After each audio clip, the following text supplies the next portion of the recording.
miss. He does not miss. And if he does, it's very rare.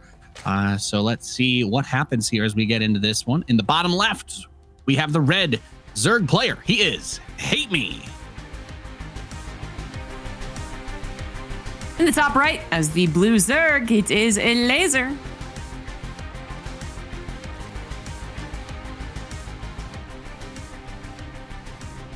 Yeah. You know, we memed on Wardy a little bit for the way he put things. It's really his tone, his emphasis exactly. That tripped us up. But HateMe in his EVZ against Elazer, despite not having won a series against him yet, the last time they played was 3 years ago. I don't know how they managed to dodge each other so often in these group stages we've had over the last few years, but it's been a little while. A lot of things can change. Literally in the matchup, the meta can change. The map pool actually, I would say, plays a huge part in ZVZ as well. And it would not at all be surprising if HateMe got a map. It would be surprising if he got the series, but I still wouldn't, as I guess Roddy said, fall out of my chair about it. Just because sometimes Elazer can falter. Rarely, as you say. But it's one of those things where if Elazer kind of gets frustrated with himself, because he's the one that gets all in before he can kill the guy. Yeah. And then it kind of snowballs from there. Then it can happen is all I'm saying. I'm not on board this is 100% a stomp. No other things to talk about. I don't think it's interesting for us to just pretend that it'll be like that. There have been some upsets throughout the course, and even if we can assume that Elazer was the stronger player in this matchup, there's still an interesting factor. The final day of groups is when the two top players in C, will actually go against each other, Raynor and Elazer, and obviously that matchup is going to most likely be what decides that first place spot, because it's the two of them, and the head-to-head is the biggest factor. But it is kind of interesting to think about how Raynor has been in this second spot, because he did drop a map, even though he's won all of his other ones. So, you know, the potential for a little bit of shenanigans going on and disrupting that flow until that match takes place, I think is something that we should definitely keep on the table, because in ZVZ, you know, it's a very volatile matchup with the early aggression. You make one little slip up, one little mismanage, and all of a sudden, you know, it's not like he starts the game with better units, right? It's going to be finding and taking advantage of those opportunities that wins it. Well, he is going to all in, Nate. HateMe is absolutely going for a Ling all in. I was wondering how he's going to fake Elazer out, because Elazer sees that both third hatcheries aren't taken, but the way he's trying to fake out Elazer is by having an evolution chamber on the front lines. Funnily enough, Elazer has not scouted this, but if he is presuming that is the case, he is wrong. And I think that's what he's presuming. He actually just figured that it was going to be a 2-base build, because he has been droning up until this point. Hopefully mentally he was prepared for this, and that does seem to be so, as he does get the wall up about as fast as possible, but as fast as possible with very late scouting. It's a weak wall.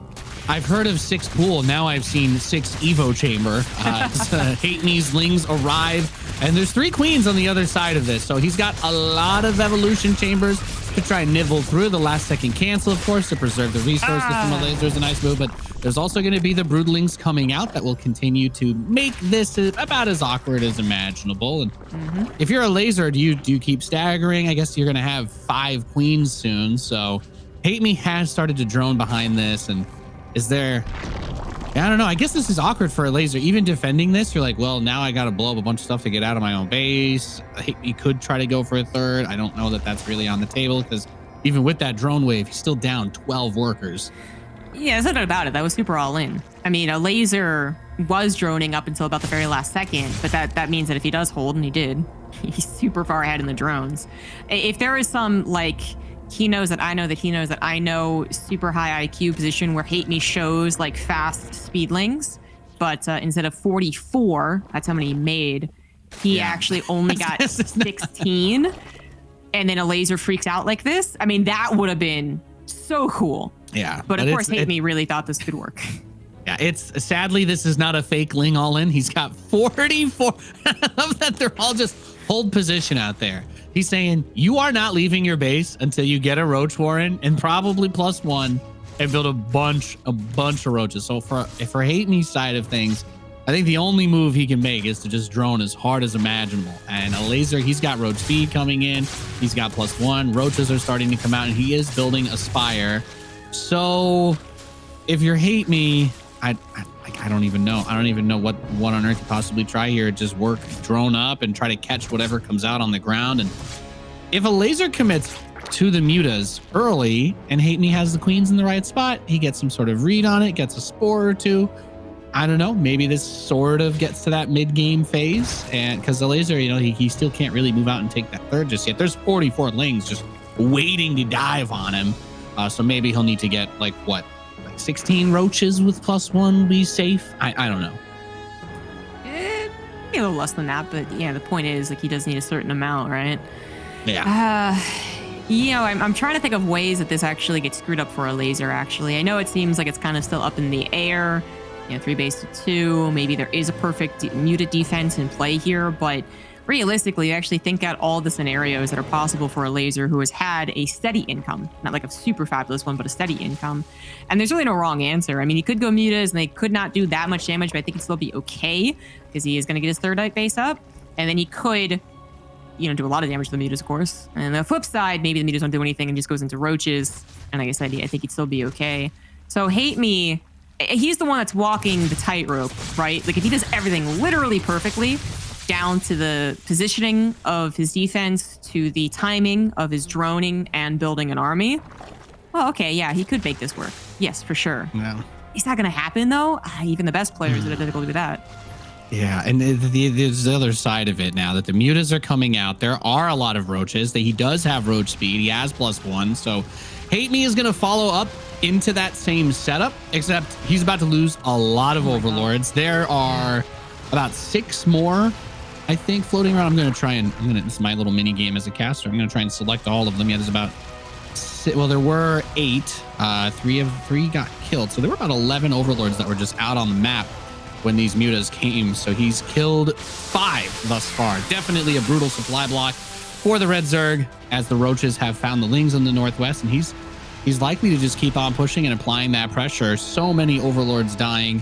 HateMe, he can't really do much other than just build overlords and try to get that count back up. Right.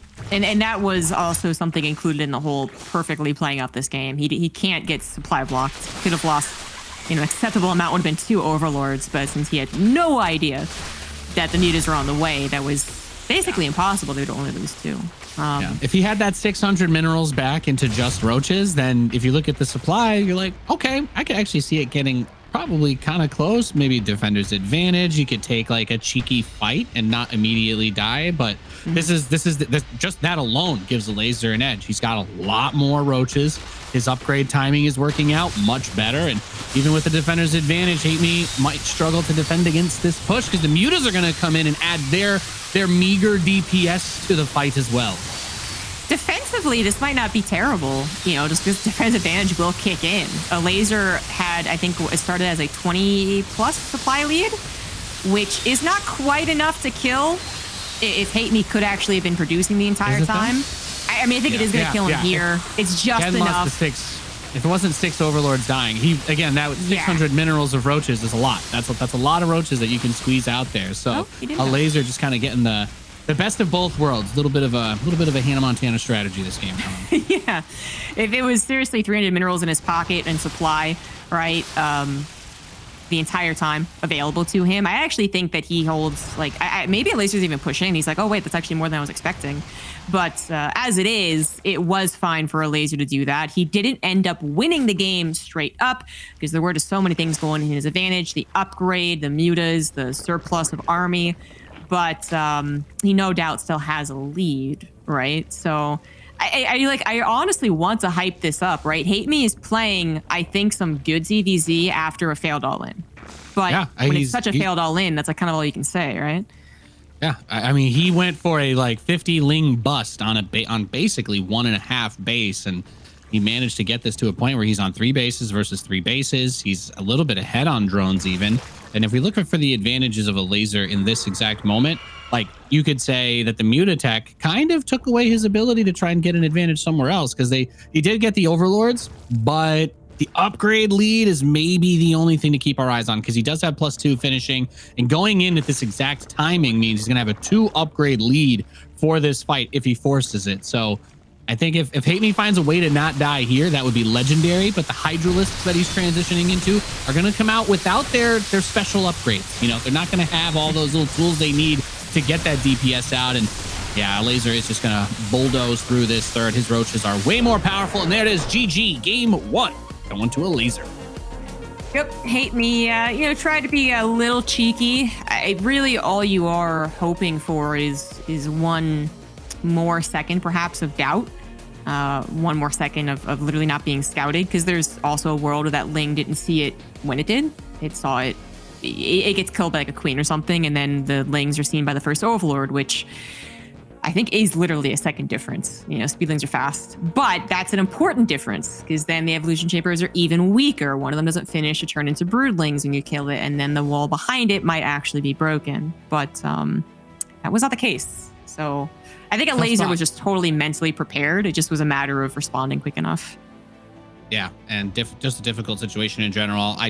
I'm always going to say that I think if you're the underdog player, bring those aggressive builds, limit the opportunities for your opponent to carve out advantages, put them on the back foot, make them change his strategy.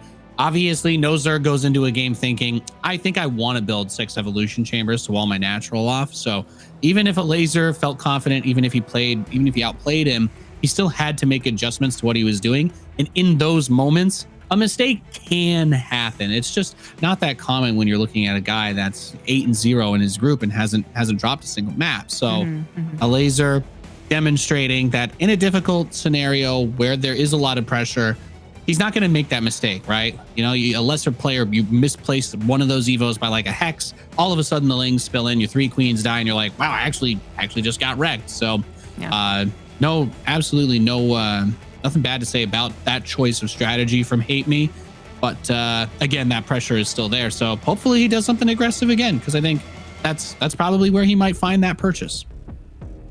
I think it's going to be a trickier deception, maybe more in the mid game. There's a lot more to scout or falsely reveal. We will see. Top left, down a game. He is HateMe.